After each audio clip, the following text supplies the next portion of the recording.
Study IQ IAS, अब तैयारी हुई अफोर्डेबल। नमस्कार दोस्तों, जैसा कि आप सबको पता होगा, भारत के अंदर इन्फ्लेशन को कंट्रोल करने के लिए उसको 2% से 6% के बीच में रखने के लिए MPC बनाया गया है, that is monetary policy committee, जिसके अंदर 6 मेंबर्स होते हैं और इसको चेयर किया जाता है by none other than RBI governor himself. और ये हर 2 महीने पर होता है और मैं 2 महीने पर ये वीडियो लाता हूं।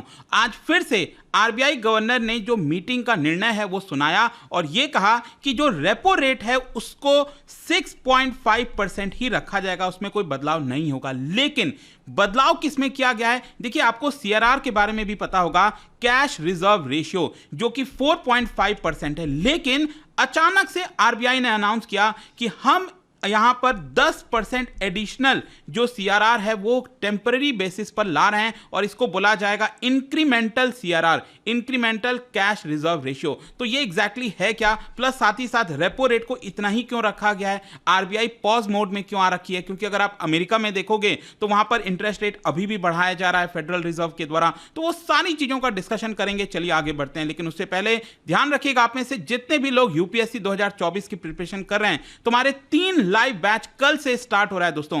प्योर इंग्लिश, प्योर हिंदी या फिर इंग्लिश बैच, कोई भी आप ज्वाइन करना चाहते हो, सिंपली हमारे वेबसाइट ऐप पर जाइए या फिर कमेंट सेक्शन में इसका लिंक है, वहां पर जाकर यूज करिए कोड अंकित लाइव। ये कोड इस्तेमाल करने से आपको सबसे ज्यादा डिस्काउंट मिलेगा। इन सभी बैचेस में live classes, personal mentorship, revision test से लेकर हर एक चीज मिलता है, कुछ भी और लेने की आवश्यकता नहीं पड़ेगी। और इसके साथ साथ अगर आप MCQs अटेम्प्ट करना चाहते हैं तो मेरे इंस्टा पेज पर जाइए, वहां पर स्टोरीज में जितने भी MCQs हैं उसको आप अटेम्प्ट कर पाएंगे। तो चलिए शुरुआत करते हैं और सबसे पहले ये देखते हैं कि एग्जैक्टली हुआ क्या है। देखिए, MPC के बारे में आप सबको पता है, 2016 से ये पूरा जो इंस्टीट्यूशन है वो बनाया गया है, जिसके अंदर 6 मेंबर होते हैं। वोटिंग के हिसाब से डिसाइड किया जाता है, जिसमें 3 RBI के मेंबर्स होते हैं और 3 मेंबर्स गवर्नमेंट अपॉइंट करती है, नॉमिनेट करती है, ठीक है। तो जो MPC है वो हर 2 महीने पर मिलती है और जो सबसे इंपॉर्टेंट निर्णय होता है वो होता है रेपो रेट का।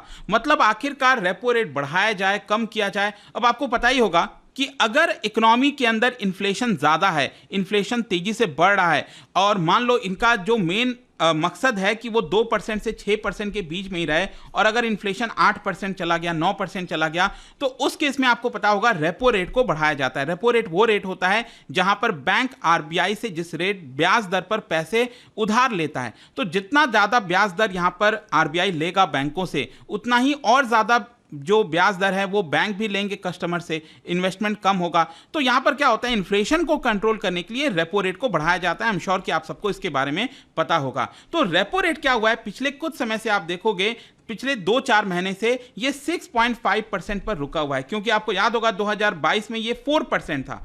4% के बाद क्या हुआ, क्योंकि इन्फ्लेशन तेजी से बढ़ रहा था, 7%, 8% पहुंच गया था कंज्यूमर प्राइस इंडेक्स, और होलसेल प्राइस इंडेक्स तो लगभग 15-16% पहुंच गया था। इसको देखते हुए RBI क्या कर रही थी, पिछले साल भर में लगातार बढ़ा रही थी, कभी 0.5%, कभी 0.4%, और करते करते 4% से बढ़ाकर कर दिया गया इसको 6.5%। और ये लास्ट बढ़ाया गया था अप्रैल के महीने में। अप्रैल के महीने के बाद फिर जो पिछला जून के महीने में यहां पर कुछ भी नहीं बढ़ाया गया, मतलब अप्रैल के महीने में एक्चुअली जाकर इसको चेंज नहीं किया गया, वहां पर इसको रोक दिया गया, आप देख सकते हो। फिर जून में भी कोई बदलाव नहीं हुआ और इस वाले MPC में भी कोई बदलाव नहीं किया गया है। तो क्वेश्चन यहां पर यह है कि आखिरकार RBI पॉज मोड में क्यों आ गई है? क्योंकि दूसरी तरफ अगर आप देखोगे वेस्टर्न कंट्रीज वगैरह में, जैसे US हो गया, अभी लेटेस्ट अगर आपने देखा होगा, उनका जो फेडरल रिजर्व है, वहां की जो सेंट्रल बैंक है, उन्होंने वहां का जो इंटरेस्ट रेट है उसको बढ़ाया है। तो भारत ऐसा क्यों नहीं कर रहा, RBI क्यों नहीं कर रहा? क्योंकि अभी वेस्टर्न कंट्रीज में इन्फ्लेशन का ज्यादा खतरा है।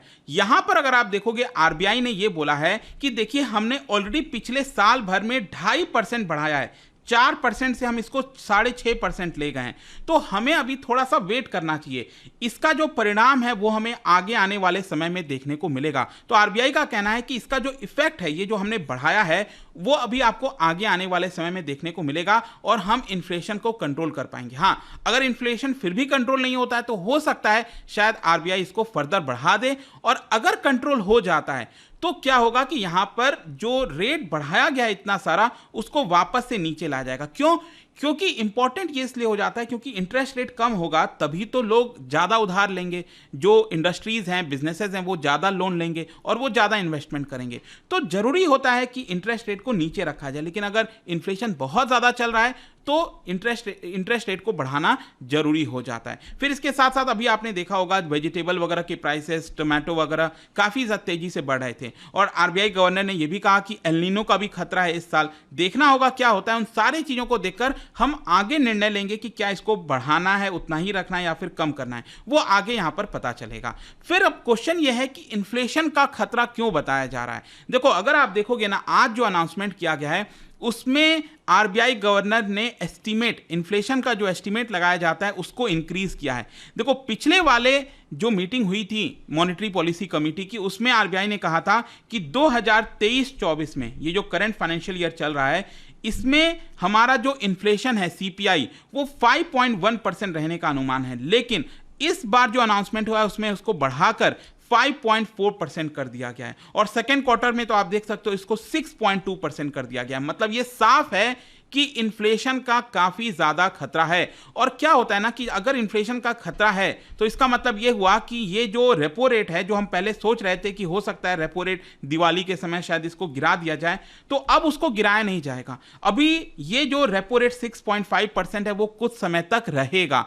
मतलब कि आपने जो होम लोन लिया है, पर्सनल लोन, जो भी आपने लोन लिया है, तो वो अभी आपको उतना ही पे करते रहना पड़ेगा, ज्यादा पे करते रहना पड़ेगा। और इसका कारण क्या है? कारण यही है कि इन्फ्लेशन का खतरा अभी भी बना हुआ है। अब इसकी वजह से क्या हुआ कि जैसे ही पता चला कि रेपो रेट अभी उतना ही रहेगा, उसको गिराया नहीं जाएगा आगे आने वाले समय में, इसीलिए आप देखोगे स्टॉक मार्केट में अचानक से गिरावट आ गई। जैसे ही आरबीआई गवर्नर ने, आप देख सकते हो, लगभग 10 बजे से बोलना स्टार्ट किया, तो 10:30 बजे के बाद आसपास इसके बारे में मेंशन किया कि इन्फ्लेशन जो है उसका अभी खतरा बना हुआ है। तो उसी समय आप देखिए इन्फ्लेशन, जो सेंसेक्स है, स्टॉक मार्केट है, वहीं पर अचानक से यहां पर गिर जाता है। तो मैं आपको बस एक रिलेशन बताने की कोशिश कर रहा हूं, इकोनॉमी के अंदर कैसे चीजें वर्क करती हैं, क्या होता है, वो समझाने की कोशिश कर रहा हूं। और इसमें सबसे ज्यादा अभी जो इन्फ्लेशन का जो इंपैक्ट है वो किसकी वजह से हो रहा है? वेजिटेबल के प्राइसेस, टोमेटो के प्राइसेस। आप देखो 250-250 रुपए किलो मिल रहा है टोमेटो। मैं तो अचानक से मतलब देखा तो काफी शॉकिंग लगा। जब ऑर्डर वगैरह करने बैठो तो ऐप के माध्यम से, जैसे भी आप बाजार में जाओ, तो 250 रुपए किलो आपको देना पड़ रहा है टोमेटो के प्राइसेस। और वेजिटेबल के प्राइसेस हो सकता है कि अभी हो सकता है इसमें सुधार आ जाए थोड़ा सा, क्योंकि डिपेंड करता है कि अचानक से मान लो जो खारिफ क्रॉप वगैरह है उसका अगर सप्लाई आ जाता है तो फिर हो सकता है कि प्राइसेस कम हो जाएं, लेकिन बना हुआ तो है। फिर इसके बाद आज जीडीपी के बारे में भी बोला गया। जीडीपी का देखो, पहले भी आरबीआई गवर्नर ने कहा था पिछली बार कि 2023-24 में जो जीडीपी का अनुमान है वो 6.5% रहने का है, वो अभी भी 6.5% ही है, उसमें कोई बदलाव नहीं किया गया है। और आरबीआई गवर्नर इसको लेकर पॉजिटिव है। उनका कहना है कि देखिए अभी दिवाली, दशहरा, ये सब आने वाला है, फेस्टिवल सीजन आने वाला है, तो कंजम्पशन बढ़ेगा, तो कहीं ना कहीं जीडीपी में और बेटर आपको सुधार देखने को मिल सकता है। फिर एफएमसीजी, फास्ट मैन्युफैक्चरिंग कंज्यूमर जो गुड्स होते हैं, उसमें भी तेजी से बढ़ोतरी देखने को मिल रही है रूरल एरियाज वगैरह में। और खारिफ क्रॉप के जैसे जैसे सप्लाई बढ़ेगी वैसे वैसे इन्फ्लेशन कम होता जाएगा और जीडीपी में आपको बेटर फिगर्स देखने को मिलेंगे। चलो, यहां तक तो हमने समझ लिया। अब मैं आपको आता हूं आईसीआरआर पे, that is incremental cash reserve ratio. देखो, सीआरआर के बारे में तो आई एम श्योर आप सबको पता होगा, मैं जल्दी से एक बार बता देता हूं। सीआरआर का मतलब क्या होता है? मान लीजिए कोई भी बैंक है, जितने भी स्केड्यूल्ड कमर्शियल बैंक्स हैं, चाहे वो एसबीआई है, आईसीआईसीआई, एचडीएफसी, जितने भी है ना, उन सबको सीआरआर, एसएलआर, ये सब चीजें मेंटेन करनी होती है। कहने का मतलब ये हुआ कि मान लो बैंक के पास डिपॉजिट आ रहा है, मान लो बैंक के पास 1000 रुपए डिपॉजिट आया। आप सबको पता है बैंक के पास डिपॉजिट आता है, लोग अपना पैसा जमा करते हैं। तो क्या बैंक पूरा का पूरा 1000 रुपए उधार दे सकता है, लोन दे सकता है? नहीं दे सकता। क्यों? क्योंकि उसको इसमें से कुछ रिजर्व में रखना होता है। तो 1000 रुपए में से मान लो अगर मैं कह रहा हूं सीआरआर इस समय चल रहा है 4.5%, ठीक है, तो उसको 1000 रुपए में से 45 रुपए रिजर्व में रखना होगा। किसके पास? आरबीआई के पास। आपको पता होगा ना, सीआरआर जो है वो आरबीआई के पास रिजर्व में रखता है, उसके लिए कोई इंटरेस्ट नहीं मिलता है बैंकों को, ठीक है, बस उसको रखना होगा ताकि कल के डेट में बैंक डूबा या कुछ हुआ तो वो एटलीस्ट कुछ रिजर्व में रहेगा, इसलिए रखा जाता है। और फिर एसएलआर वगैरह भी होता है, जो कि 18% वगैरह चल रहा है, वो गोल्ड वगैरह में निवेश करना होता है, गवर्नमेंट सिक्योरिटीज में डालना होता है। खैर, वो एक अलग मुद्दा है। तो कहने का मतलब यह है कि जो भी डिपॉजिट आता है बैंक के पास, वो यहां पर कुछ रिजर्व में रखना होता है। लेकिन अभी हुआ क्या है, आपको याद होगा, अभी जस्ट 2 महीने पहले आरबीआई ने निर्णय लिया था मई के महीने में कि जो 2000 रुपए का नोट है उसको हम यहाँ पर धीरे धीरे बंद कर रहे हैं, ठीक है। तो ये सारे 2000 रुपए के नोट कहाँ पर आ रहे हैं? बैंक के पास आ रहे हैं। तो अचानक से क्या हुआ है, बैंक के पास बहुत सारा लिक्विडिटी हो गया है, बहुत सारा बैंक के पास पैसा आ गया है। तो ऐसा ना हो जाए कि वो जो पूरा का पूरा पैसा है वो बैंक उधार पर देते। इसी को देखते हुए आरबीआई ने यह कहा है कि टेम्पररी बेसिस पर यहां पर जितना भी पैसा आया है 19 मई से लेकर 28 जुलाई के बीच में जितना भी पैसा आया है बैंकों के अंदर, उसका 10%, मतलब कि अगर मान लो 1000 रुपए आया है तो उसका 10% मतलब 100 रुपए एक्स्ट्रा, ये 4.5% जो चल रहा है वो तो चल ही रहा है, 100 रुपए और एक्स्ट्रा बैंकों को एक बार साइड में रखना होगा, मतलब कि रिजर्व में रखना होगा। वो बैंक उधार नहीं दे सकता, ठीक है। क्यों किया है? ताकि यहां पर बैंक पूरा का पूरा उधार ना दे दे, क्योंकि अचानक से बहुत सारी लिक्विडिटी आ गई है। आई होप कि आपको समझ में आ गया होगा कि आरबीआई ने ये आईसीआरआर क्यों लेकर आए हैं, क्योंकि अचानक से बहुत सारा लिक्विडिटी हो गया था, पैसा आ गया था।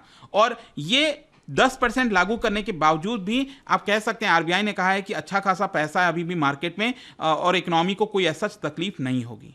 तो ये पूरा मामला है। फिर इसके अलावा आज एक और अनाउंसमेंट किया गया, आपको पता है यूपीआई लाइट लाया गया था आरबीआई के द्वारा। लाइट क्या है? बेसिकली ऑफलाइन पेमेंट कर सकते हैं यूपीआई के थ्रू, ठीक है, लेकिन इसकी लिमिट काफी लगाई गई थी, सिर्फ 200 रुपए से ज्यादा का आप पेमेंट नहीं कर सकते। इसको आरबीआई ने बढ़ाकर 500 रुपए कर दिया और टोटल जो ओवरऑल लिमिट है वो 2000 का ही है, ठीक है। तो ये सब कुछ देखने को मिलेगा। आई होप कि इस वीडियो के माध्यम से जो भी कुछ आज इंपॉर्टेंट अनाउंसमेंट किया गया था आरबीआई के द्वारा वो आपको समझ में आ गया। और जाने से पहले एक इंटरेस्टिंग क्वेश्चन, क्या बता सकते हो which among the following authority appoints deputy governor in reserve bank of India? RBI के अंदर जो डेप्यूटी गवर्नर है उसका अपॉइंटमेंट कौन करता है? इसका राइट आंसर आप सबको पता है, मेरे इंस्टाग्राम पर तो मिलेगा ही। वहां पर अगर आप नहीं हो कोई बात नहीं, टेलीग्राम से ले सकते हैं इसका सही उत्तर। मैं कई सारे जो एमसीक्यूज हैं वो यहां पर स्टोरीज में डालता रहता हूं। बाकी अगर आपको पीडीएफ चाहिए तो टेलीग्राम पर आइए, अलग अलग सोशल मीडिया पर आप जुड़ पाओगे। और जैसा मैंने बताया था यूपीएससी की अगर आप तैयारी कर रहे हो, just use the code Ankit live to get maximum discount. कोई भी आपको बैच लेना हो, एंड आई होप की वीडियो आपको पसंद आया होगा। मिलता हूं आपसे next time. Till then thank you very much, see you soon. Study IQ IAS, अब तैयारी हुई अफोर्डेबल।